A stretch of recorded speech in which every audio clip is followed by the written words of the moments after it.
The waters of Lake Tahoe have always been calm, unnervingly calm. Locals say it's because the lake listens. Every ripple, every echo under the surface feels like something breathing just below. When a research team dove to map the lake bed, they expected cold rock and lost wreckage. Instead, they found structures, perfectly carved stone arches, and symbols glowing faintly in the dark. Then came the pulse, slow, rhythmic, alive. Their readings spiked off the charts moments before contact was lost. The last video they transmitted showed a wall moving, stones sliding against stone, and a massive shape shifting behind it, larger than any submarine ever recorded. The lake's water temperature rose 3 degrees in seconds, and the shoreline began to tremble. By morning, the surface was smooth again, as if nothing had ever happened. But fishermen still swear they see something beneath the reflection, shapes too big to be fish, too deliberate to be waves. They call it the Guardian. And every few years, when the lake grows too still, something stirs, as if waiting for someone to dive deep enough to wake it again. The lake was calm that morning, unnaturally calm, like glass stretched over something that didn't want to be seen. The research team prepared their dive in silence, the sound of metal tanks clinking echoing off the cliffs. No birds called, no waves broke against the shore. Even the wind seemed to avoid the water. Dr. Rowan checked his instruments for the 5th time, though they'd already been calibrated twice. Everything read normal, except the sonar. It showed movement, slow, circular, deep. The divers entered one by one, their lights slicing through the pale blue of Tahoe's upper layers. At first it was beautiful, rays of sunlight dancing through suspended dust, bubbles shimmering like silver rain. But as they descended past 50 meters, the glow began to fade. The water darkened to a sickly green, then gray, until the light from above became a thin, trembling line. They called this point the light zone. Beyond it, the lake became something else, something ancient and silent. At 70 meters, the temperature dropped suddenly. Frost crept across their gauges, and the water grew so still it felt solid. No fish swam here, no vegetation, just open blackness stretching infinitely below. Dr. Rowan's radio crackled. Visibility at 20%. One diver reported, voice shaky. Rowan steadied his breathing, trying to ignore the faint vibration against his suit. A low hum that came not from machinery, but from the water itself. Then they saw the first formation. Carved stones covered in layers of silt and algae, arranged in patterns that looked intentional. Pillars, arches, even what appeared to be walls buried under sediment. Looks like ruins, whispered Carter, the youngest diver. No structures exist at this depth. Rowan replied automatically, but his voice faltered. The readings were wrong. The lake bed wasn't where it was supposed to be. It had dropped by nearly 15 meters. As they hovered near the ruins, a pulse rippled through the water. Not a current, something deeper. It vibrated through their bones, making the lights flicker. Carter shouted something, but the words distorted, warping in Rowan's headset. His depth gauge spun wildly for a moment, then froze. The hum grew louder. Sound reading 82 Hz, said Rowan, his voice shaking now. Repeat, unknown source, increasing amplitude. And then the sound stopped. The silence that followed was worse. It was too complete, pressing against their eardrums until the divers could hear only their own hearts. Rowan gestured for them to ascend, but as they turned, the sediment on the ruins began to shift. Not from movement, from breath. The dust rose and fell in rhythm, as if the stones themselves were exhaling. One diver's light caught something pale beneath the silt, a handprint, too large to be human, pressed deep into the rock. Carter moved closer, despite Rowan's warning. It's carved, he said through the comms, brushing away the muck. The moment his glove touched the stone, the handprint pulsed faintly, releasing a trail of bubbles that spiraled upward like smoke. The hum returned, stronger, now mixed with a deep, rhythmic thud, a heartbeat echoing through the abyss. The divers froze, listening to the impossible sound reverberate through the lake's vast chamber. "Surface team, do you copy?" Rowan called. No response, just static. Then a voice answered. Faint, distorted. "Don't wake it." Everyone froze. "Who said that?" Carter demanded. No one replied. The words hadn't come through the radio. They had come from the water. The sound surrounded them, vibrating against their skulls. It wasn't speech in the traditional sense. It was resonance, translating directly through bone. The divers' lights flickered again. Rowan saw movement below, shadows shifting where the ruins met the darkness. He tried to focus his beam, but it only illuminated more silt drifting upward, like smoke from a fire below. "We're not alone down here," he whispered. The words barely escaped his lips before a shockwave hit them, silent but physical, like the water itself flexed outward. The pressure knocked them backward, light scattering. When the world steadied again, Carter was gone. Only his flashlight drifted slowly toward the abyss. Rowan cursed, signaling the others to stay close. Carter responded. Static filled the line, then faint breathing. "I'm seeing it," Carter gasped. "It's moving." His camera feed came through in bursts. Flashes of light, distorted shapes, a massive shadow sliding across the ruins like a living wave. "It's not supposed to be alive down here," he screamed. The radio erupted in white noise, then silence. Rowan looked around, heart pounding. One of the divers pointed down, and there it was, a vast shape unfurling in the black, like something waking from centuries of sleep. It moved with terrifying slowness, its surface rippling like skin under moonlight. As it shifted, the ruins trembled, dust rising in clouds. The hum had become a roar now, deafening, as if the lake itself were screaming. "Ascend," Rowan shouted, but the others didn't move. They floated, transfixed, eyes wide behind their masks. A faint glow began to emanate from the ruins, symbols lighting up one by one in intricate patterns, pulsing in sync with the creature's movement. The water temperature spiked, steam rising from their suits. Then, from the darkness, something opened. Not a mouth, an eye. Enormous, lidless, glowing with pale gold light that pierced the water like sunlight through fog. The divers panicked. One kicked upward, thrashing desperately, but a current caught him, invisible, spiraling downward like a whirlpool. His scream cut through the comms before cutting off abruptly. The rest followed, fighting against a gravity that shouldn't have existed underwater. Rowan grabbed the edge of a stone pillar, feeling it vibrate beneath his fingers, alive with motion. The heartbeat now thundered, filling every space in his mind. Then came the voice again, softer now, almost sorrowful. "You've gone too deep." It echoed inside his skull, clear and cold. He looked up and saw the surface light, so far away it seemed like another world. Around him, the ruins pulsed with light, the creature shifting beneath them like a mountain waking from a dream. Rowan's gauge blinked red, oxygen critical. But even as the warning screamed in his ears, he couldn't move. The last thing he saw was Carter's flashlight drifting upward, beam flickering against the water's surface. For a moment it looked like it might reach the light. Then a shadow passed over it, and the glow vanished completely. Rowan felt the water around him grow warm again, almost gentle, like the lake was reclaiming what it had lost.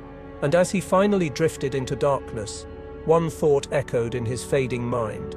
Some things aren't meant to be found because they never wanted to be forgotten.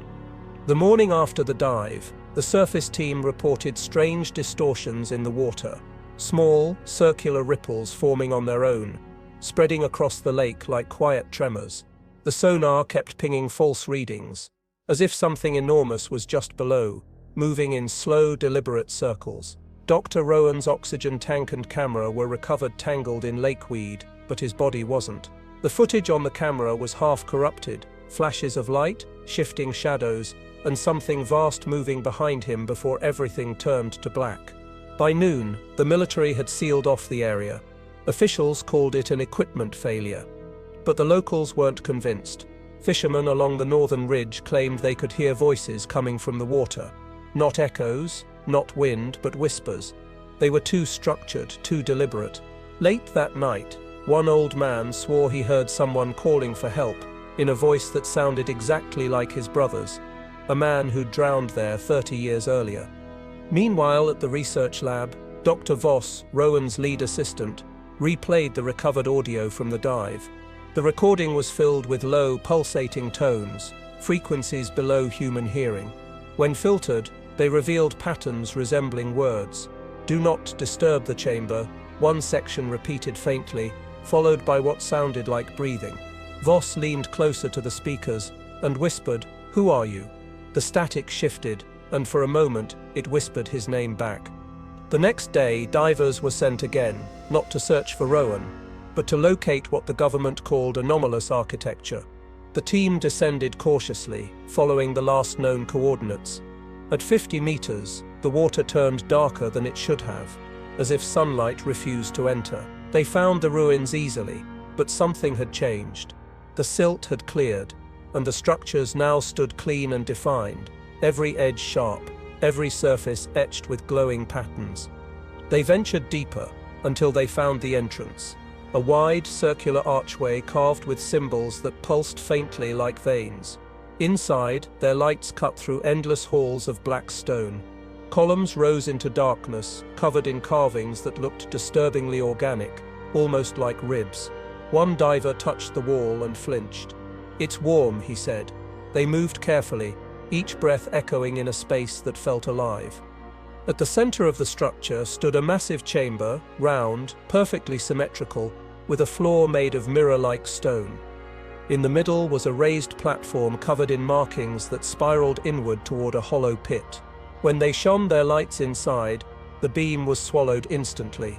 It was darker than dark, a void that seemed to eat the light itself. Then, faintly, they heard it, whispers rising from the pit, soft, melodic, almost human. The divers froze, hearts pounding in unison. The voices spoke in tones that felt familiar but wrong, like hearing your own words played backward. "Who's transmitting?" one diver whispered. "Nobody," another replied. "The comms are off." The whispers grew louder, merging into a single phrase that rippled through the chamber. "Return what was taken." The divers exchanged fearful looks. "Return what?" one asked.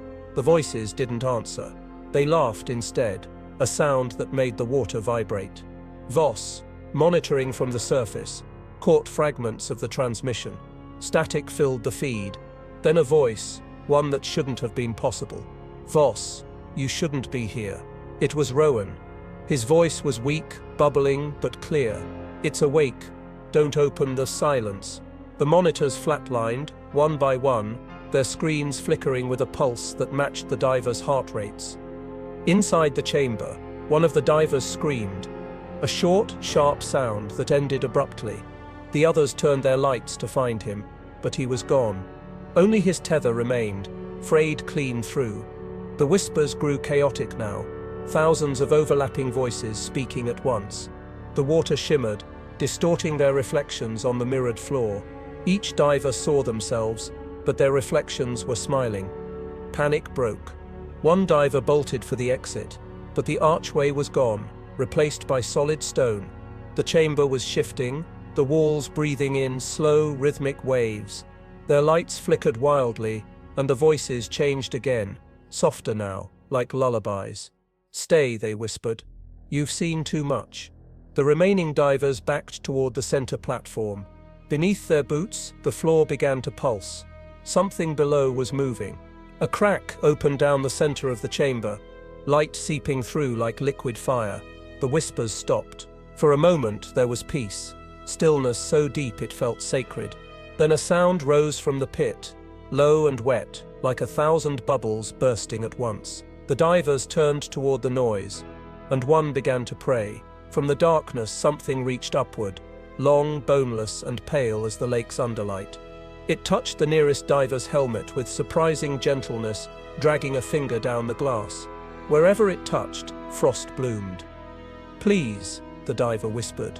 The thing tilted its head, or what resembled a head, and a mouth appeared where there hadn't been one. It spoke in the same soft tone as before. "You woke me." Then, without warning, the arm snapped upward, pulling the diver into the pit with a single motion. The remaining two tried to fight the current, but the chamber had come alive, the walls vibrating, inscriptions glowing with furious light. The whispers returned, no longer words but screams, echoing through water and mind alike. One diver's oxygen gauge shattered under the pressure. The last looked up at his camera, his face pale and eyes wide. "Tell them," he said, voice breaking. "Tell them it remembers." When the feed cut off, Voss sat in silence. The last image was of the chamber collapsing inward, light imploding into darkness. Then, faintly through the static, came a final whisper, quiet, deliberate, almost gentle. "Surface, soon." Voss stared at the monitor, realizing the message wasn't meant for the divers. It was meant for him. That night, the lake stirred again. Ripples spread across its surface, perfectly symmetrical, pulsing like the beat of a heart. The fishermen said the air smelled different, sharp, metallic, ancient, and if you stood at the shore long enough, you could hear it too. The faint, rhythmic whisper of something beneath the water, repeating a single promise in 1,000 voices. "The chamber is open." They said the water looked different that morning, darker, almost black. A thin layer of fog clung to the surface like breath on glass, and the air smelled faintly of metal. The recovery team had been ordered to locate Carter's body, though everyone on the dock knew they wouldn't find one. Still, they suited up in silence, each man pretending not to notice the sonar readings that kept flickering with movement just beneath their boat.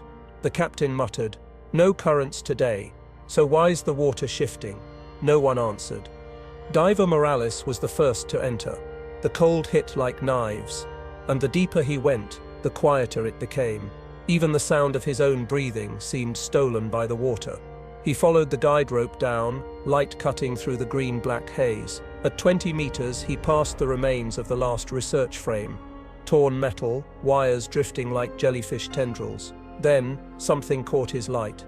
It was a mask, Carter's mask. It hung in the water, face up, the glass cracked, bubbles escaping from nowhere. Morales reached out, but the mask drifted away before he could touch it. "Control, I've got visual confirmation," he said. Static answered him, sharp and shrill.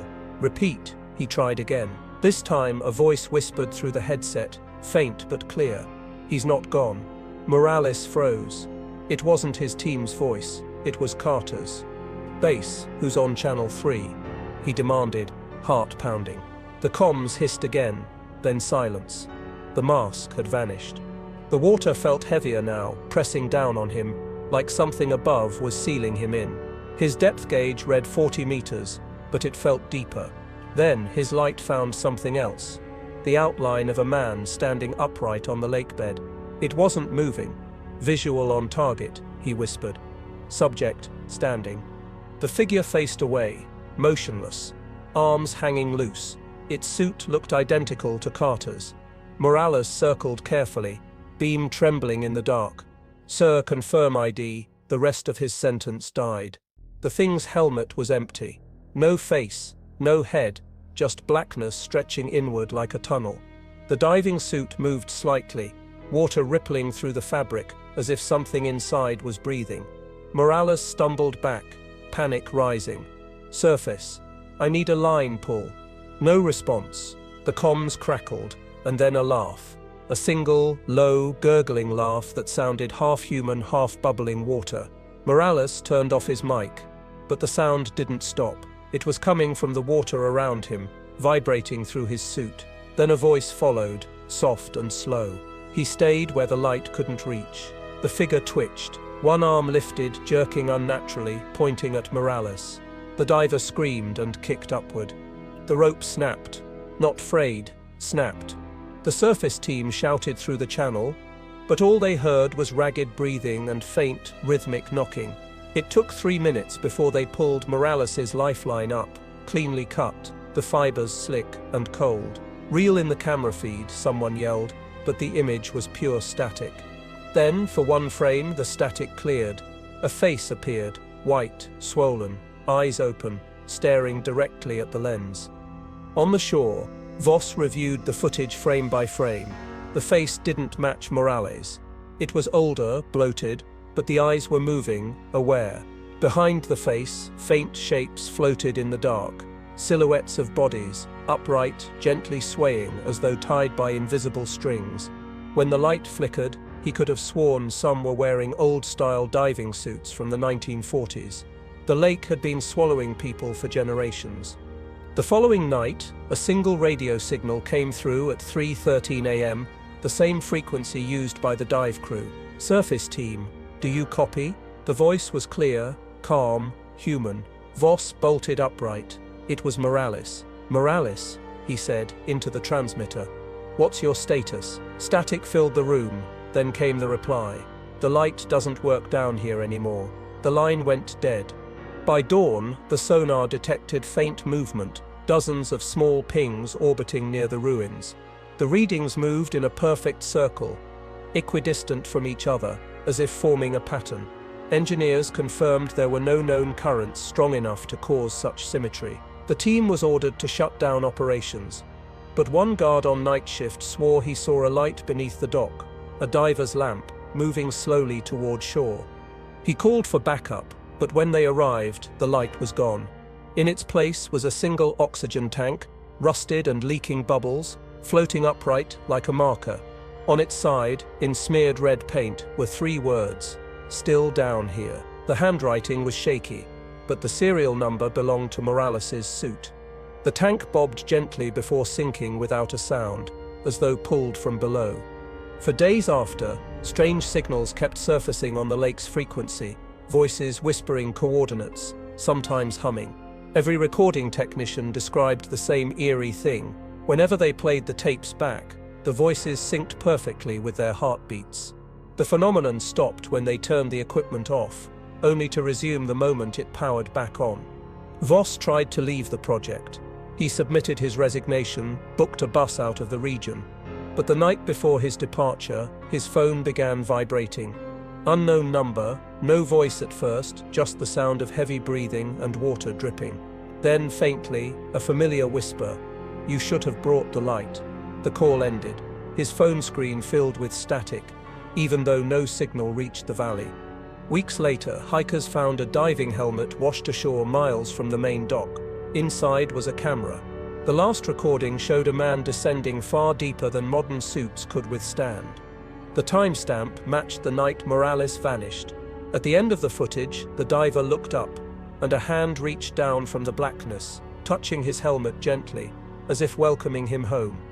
Now, when the lake fog thickens and the water turns quiet, locals claim to see faint figures standing beneath the surface, silhouettes staring upward, motionless. They never rise. They never sink. They just wait, still as statues. The rescue teams stopped sending divers long ago, because everyone who goes under in Lake Tahoe eventually becomes part of the whispering current, and like Carter and Morales, they never float back. When the storm rolled over Lake Tahoe that night, the air crackled with static, the surface shimmered like a living pulse, and deep beneath it, the sensors began to blink. Dr. Voss watched from the monitoring deck as every instrument spiked at once. Pressure, temperature, frequency, the readings made no sense. "It's not a tremor," an engineer said. "It's rhythmic." Each pulse came exactly 4 seconds apart. The lake wasn't reacting to the storm, it was beating with it. Divers had vanished, equipment had failed, and yet something still moved below. The military sent in a sonar drone, a compact metal sphere designed to map trenches thousands of feet deep. As it sank, the transmission came through steady and clear: thump, thump, thump. The heartbeat was real. It echoed through the drone's frame, reverberating through the hull of every ship above. One of the technicians began to cry softly, saying he could feel it in his chest, like it's sinking with me. At 200 meters, the drone's lights illuminated strange shapes, massive columns rising from the lake bed, each etched with symbols that glowed faintly between beats. The sonar waves bounced back, distorted, like the sound was bending around something alive. The deeper it went, the louder the heartbeat became. The control room speakers shook, every pulse sounding more human than mechanical. Someone muttered, "It's not a creature, it's the lake itself." Then the pattern changed. The beats grew faster, irregular, panicked. The drone's camera flickered, its view distorting as something massive shifted below. For a second, the crew saw movement, something coiled around the base of the ruins. contracting with every pulse. The monitor filled with interference, and the heartbeat stopped. In its place came silence, followed by a low, echoing sigh that didn't come from the speakers, but from the walls themselves. Voss shut everything down. "We're done," he said. But before the power cut, the system restarted on its own. The drone feed flickered back, showing static interlaced with faint red light. Then came the sound, slow breathing followed by a whisper, "You've heard me now." The technicians froze. One man tore off his headset, blood streaming from his nose. "It's not sound," he gasped. "It's pressure. It's talking through pressure." That night, the lake stayed restless. Waves formed without wind, crashing against the docks in steady rhythm. Locals called it the echo storm. Each wave seemed timed to a heartbeat too deep to belong to anything living.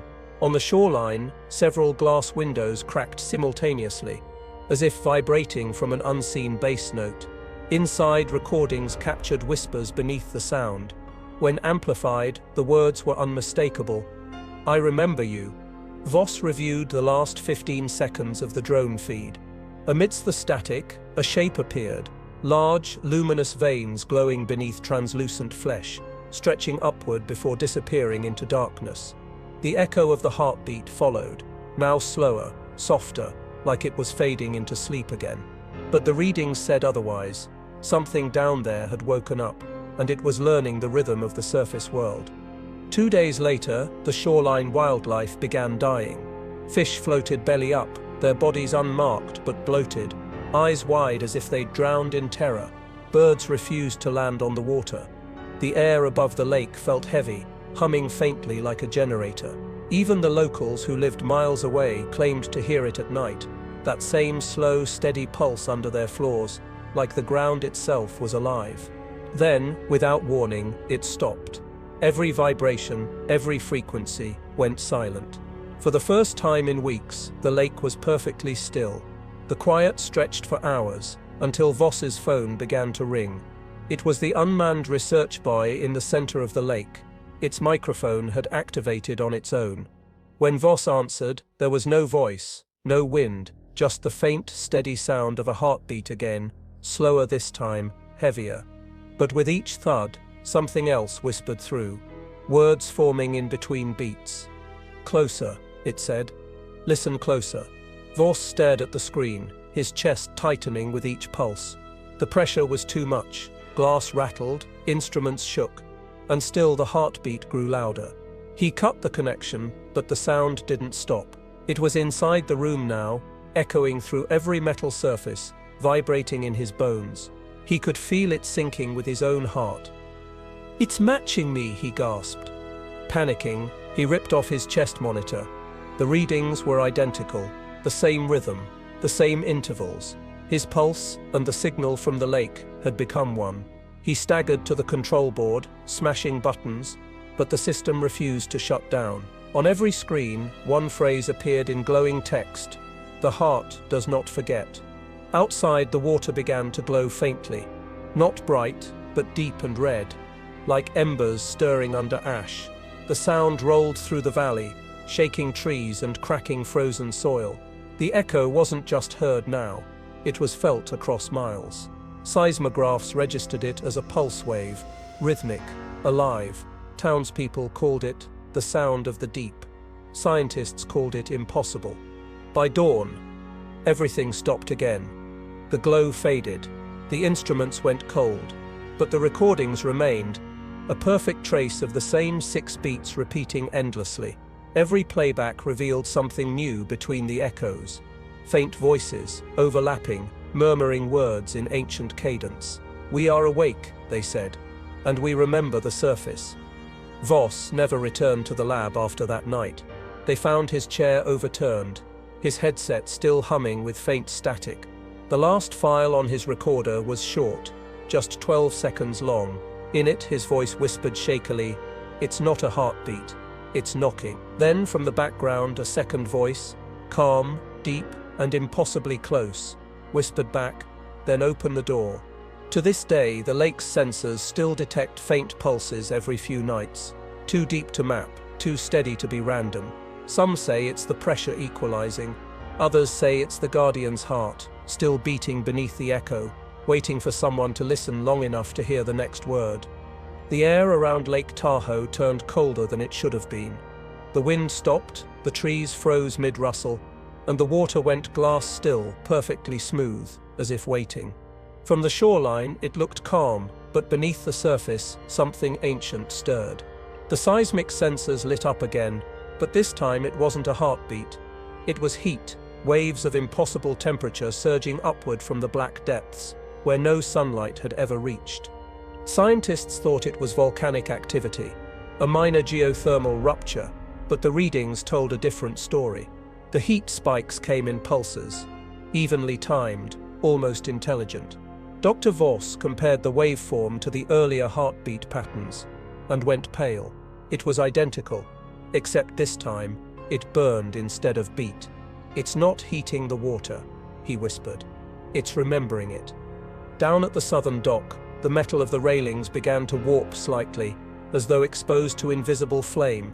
Divers refused to enter after a small test probe, made of titanium, returned melted, smooth-edged and clean, like it had been touched by lightning that left no scorch marks. Every few minutes, bubbles rose to the surface, glowing faintly red before bursting silently. It looked like the lake was breathing fire underwater. When they sent a new thermal drone down, its sensors went haywire before it even reached the bottom. The visuals flickered, flashes of red veins, streaks of light that flowed like magma through ancient stone. The chamber that once glowed blue now burned crimson, its carvings pulsing with heat. The fire didn't destroy the structures, it illuminated them. Symbols etched into the walls flared alive, moving like living script across stone, rewriting themselves in molten light. The deeper the drone went, the louder the sound became. Not a heartbeat, not a whisper, but a low, resonant hum, like metal bending under pressure. Then, the water around the camera started to boil. Bubbles streamed upward, distorting the image. Through the haze, a shape appeared, massive, slow, and shifting. Its surface was dark and glistening, veins of orange-red crawling under translucent skin. It wasn't fire-consuming water. It was fire being born inside it. The command center erupted in alarms. Thermal surge, increasing. A tech shouted, "The lake's temperature is rising 3 degrees a minute." The emergency cooling systems failed within seconds, metal panels glowing faintly red as if reacting to the frequency. On screen, the chamber walls began to expand, breathing outward like lungs filled with molten air. The drone's feed crackled with static. Then a voice, faint, buried beneath distortion, spoke a single phrase, "We burned for them once." The room went silent. "Did it just speak?" someone whispered. Voss replayed the transmission, isolating the sound. It wasn't an echo. The frequency came from below the lake, woven directly into the thermal waves. "It's using the heat as a signal," he muttered. "It's communicating through temperature shifts." The idea was absurd, but every pattern matched, every fluctuation too precise to be random. That night, the lake turned red under the moonlight, not from reflection, but from within. The glow pulsed like veins under skin. Faint and rhythmic, birds fled the valley. The smell of ozone and iron filled the air. By midnight, people as far as Reno reported seeing flashes of light under the water's surface, like lightning trapped beneath glass. Locals called it the fire that never burned. When the team returned the next morning, the dock was gone. Only fragments of blackened metal floated where it once stood, melted and reshaped into thin, twisted spires. The lake was calm again, eerily calm. Instruments detected no heat, no movement, just silence. But the sediment samples told another story. Each grain of sand from the lakebed carried microscopic burns, patterns of intense heat that formed symbols identical to those in the chamber. The fire had written something into the earth. As Voss examined one of the fragments under magnification, he noticed something horrifying. Inside the crystal-like structure of the melted metal were outlines, not random bubbles or fractures, but shapes of faces, dozens of them, mouths open, eyes wide, screaming.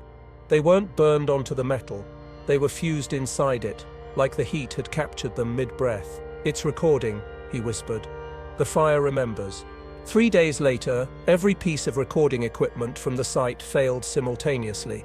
Hard drives melted internally, with no signs of external heat. On the last surviving file, one frame showed a faint reflection of light across the lake, forming a shape that looked eerily human, tall, thin, and wreathed in smoke. Then everything went dark.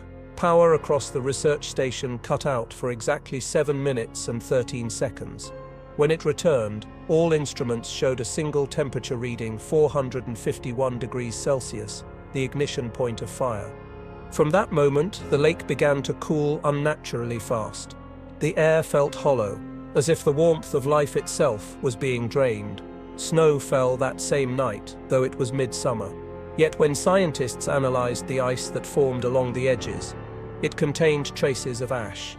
The contradiction was impossible. Frozen fire. And within that ash were microscopic carbon prints, identical to human fingerprints. Whispers began again soon after, faint, hissing tones beneath the radio static. They didn't ask this time, they warned, "We burned once, you will burn again." Every researcher who heard it reported a strange side effect, the sensation of warmth in their chest, like embers glowing just beneath the skin. One collapsed, screaming that he could feel it remembering. The military classified the event within hours. The site was sealed, and Lake Tahoe was declared off-limits to any new research indefinitely. But even now, when storms roll over the lake and lightning strikes the water, locals swear they see it glow again. Veins of red flickering beneath the surface, pulsing in time with the thunder. Some say it's the guardian waking up. Others say it's the lake's memory, replaying the day it burned beneath the depths. Whatever it is, the fire never truly left. It sleeps below in silence, waiting for the next tremor, the next spark, the next fool who tries to listen. Because the depths remember everything that ever touched them, and when they remembered fire, they didn't forget who lit it first. When the lake went silent, everyone thought it was over. The heartbeat had faded, the heat had cooled, and the world above returned to uneasy peace. But the stillness didn't mean safety. It meant listening. The sensors in the lab, long powered down, began flickering one by one, each monitor displaying the same symbol, a spiral sinking inward. Then, faintly through the static, came the voice. Not loud, not distorted, calm, human. "It's time." Dr. Voss froze at the console. The voice was familiar, impossibly so.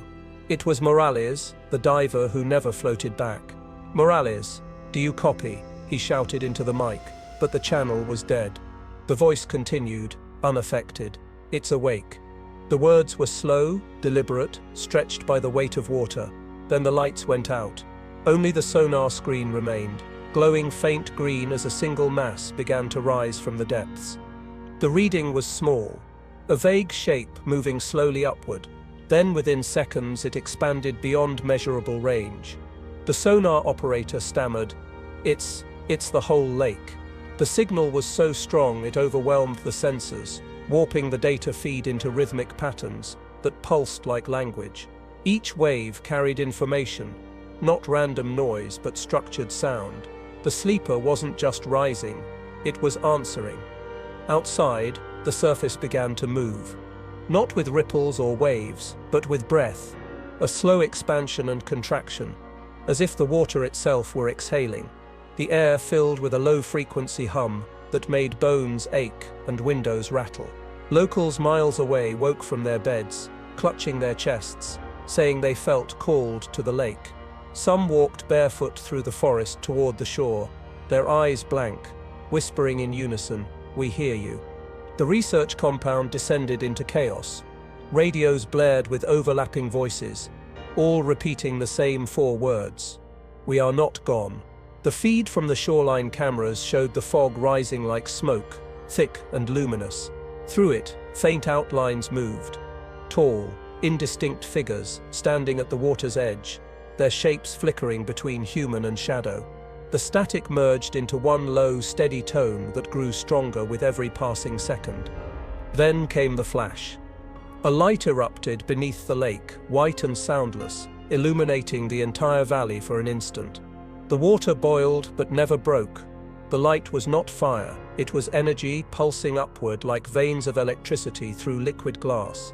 And in the center of it all, something massive shifted. The sleeper had moved. The sonar screamed as the reading spiked beyond maximum capacity, before cutting off entirely. When vision returned, the light was gone, but the air shimmered with heat. The lake had gone perfectly flat again, but every creature within miles had vanished. Fish, birds, insects, gone. The only sound was a faint vibration that echoed in perfect time with a heartbeat. Voss stood at the observation window whispering, "It's breathing." No one corrected him. Later, when they reviewed the blackout period, they discovered an anomaly in the audio recordings. For 7 minutes and 13 seconds, the microphones had captured something, not static, not distortion, but speech. The voice was deep, resonant, layered with others beneath it. The call was heard, it said. The gate is open. No one could trace the source.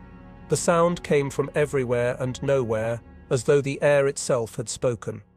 The following day, the water level dropped by exactly 1 meter. Engineers scrambled to find a leak, but none existed. Sonar images revealed a massive hollow void opening beneath the lake bed, a tunnel descending miles deeper than any geological model predicted. The temperature there was impossible to record, oscillating between freezing and molten. When they tried to map it, the echo bounced back distorted, carrying faint whispers that formed words in multiple languages. Each recording ended the same way, with a faint hum that matched the human heartbeat perfectly. The sleeper wasn't an animal. It wasn't even a single being. It was a memory, an intelligence born of the lake's forgotten dead, stitched together by pressure, sound, and time. "It doesn't dream," Voss said in his log. "It waits." Then came the first disappearance. One of the night guards, stationed near the east dock, vanished mid-patrol. His flashlight was found still on, lying beside a single footprint that led into the water. But no splash, no disturbance, no second print. When they replayed the security audio, they heard a faint murmur seconds before the event. "He called me." That same night, the frequency returned. It wasn't random static anymore. It was deliberate, rhythmic, like coded transmission. When decoded, the message spelled one phrase: "It remembers the fire." The team realized the sleeper wasn't waking by accident. It had been called, not by nature but by the same signal the humans had sent years before, echoing endlessly until something answered back. The government sealed the area within hours. Entire towns near the shoreline were evacuated under the guise of geological instability. But those who remained claimed to see lights under the lake at night, moving slowly, like the eyes of something vast scanning the surface. One fisherman recorded audio before disappearing, a low, echoing voice repeating in a language no one recognized. When translated phonetically, it meant, "We are awake again." Now, every year on the same night, the anniversary of the first dive, the lake pulses once. Just once. Instruments buried deep in the ground register a faint but precise heartbeat. The water ripples outward in perfect circles, even when the wind is dead. Locals don't go near it anymore. They say the sleeper listens, and if you speak too loud near the shore, it answers. And when it answers, the world above feels smaller, the air thinner, the silence sharper. As if something enormous beneath the lake is listening, not just for a sound, but for a name. Because the sleeper doesn't rise for light, or heat, or faith.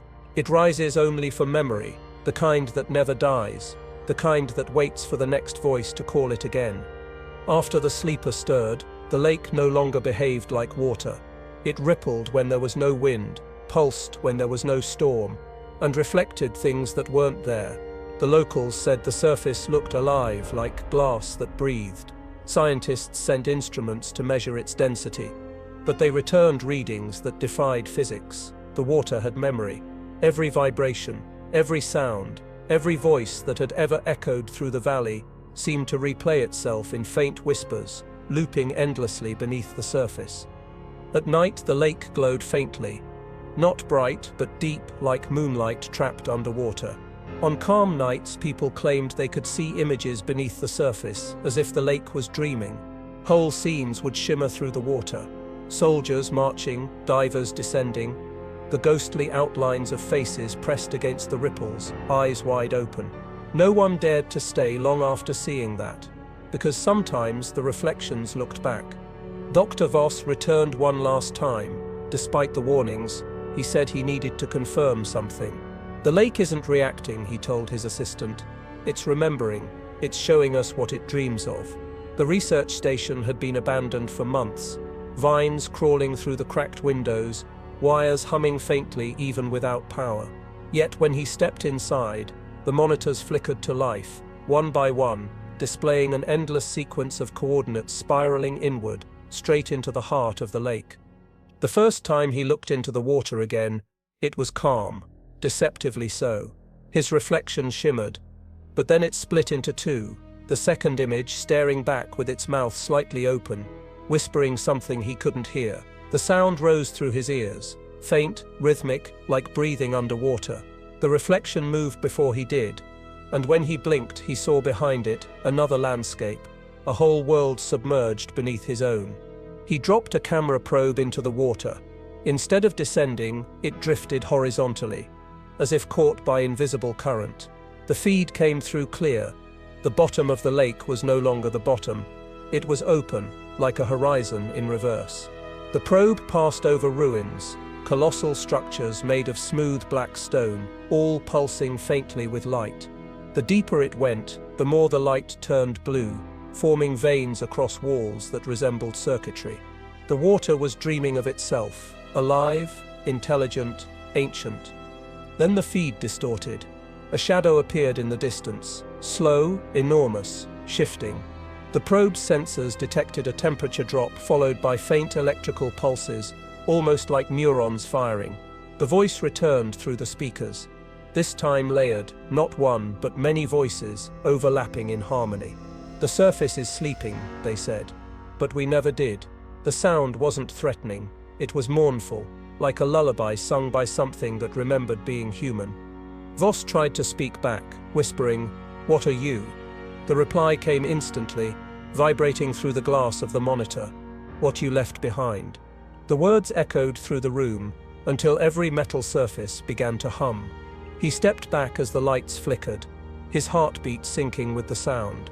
Then, without warning, the water outside surged upward, not in a wave, but in a column, rising toward the sky like liquid muscle. It hung there, suspended in impossible silence, stretching 20 feet high. Inside the transparent pillar, faint silhouettes moved, human shapes twisting as if trying to climb upward, their faces calm, not screaming. The water pulsed in rhythm, then shattered into mist that rained back down without a splash. Where it landed, the ground steamed, forming patterns like veins. The air smelled like salt and iron, and the whispering resumed, not in the water, but in his head. For days, Voss didn't sleep. Each time he closed his eyes, he saw the lake, calm, endless, breathing. But inside it, he saw thoughts, not images, memories, emotions, fragments of something ancient trying to understand what it had become. The lake wasn't just reflecting, it was thinking. Its dreams were bleeding into reality, reshaping the world above to match what it remembered below. Weeks later, the forest began to change.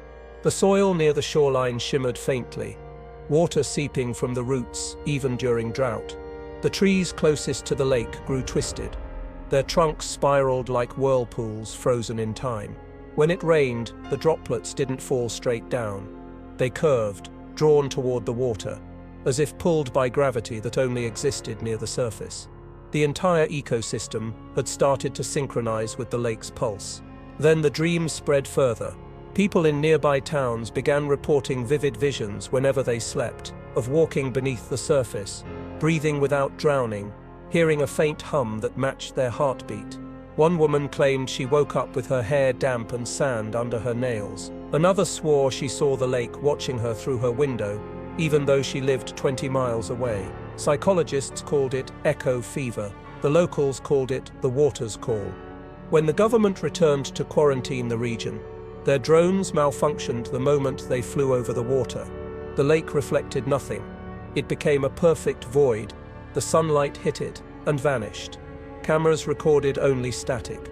Yet when they played back the static at lower speeds, they heard patterns, faint and melodic, repeating the same phrase, "We are dreaming of you." The scientists didn't realize. The lake wasn't being observed. It was observing back. Voss's final journal entry was discovered, sealed in a waterproof case near the dock. His handwriting trembled across the page. "It's not a body of water anymore. It's a mind. It doesn't want to destroy. It wants to remember. But it can't remember without us." The last line read, "It's dreaming of waking up." After that, no one saw Voss again. But every few years, during the quietest nights of autumn, the lake ripples, once perfectly circular, perfectly timed. And in the still air that follows, if you listen closely, you can hear faint whispers under the wind, like thoughts drifting just beneath the surface, saying names, telling stories, remembering everything that ever touched its depth. Because Lake Tahoe is no longer just a lake, it is a dream made of everything it ever swallowed, a consciousness that hums beneath the world. And when the water began to dream, reality started to drown. The lake is quiet again now, too quiet. The storms have passed, the instruments have stopped blinking, and the shoreline looks as peaceful as it did before the first descent.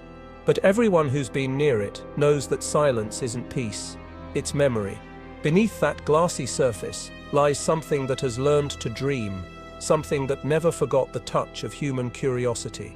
They tried to measure it, contain it, even erase it, but the lake was never meant to be understood. It was meant to be left alone. Every sound that echoes across its waters, every ripple that breaks the moon's reflection, feels like a whisper from below. The guardian isn't gone. It's waiting, patient, ancient, aware. Maybe it sleeps again, or maybe it just pretends to. Because some nights, when the fog rolls in and the air grows heavy, the lake begins to hum, low and steady, like a heartbeat under glass. Locals swear they see shapes beneath the reflection, the faint outline of something massive shifting in the dark.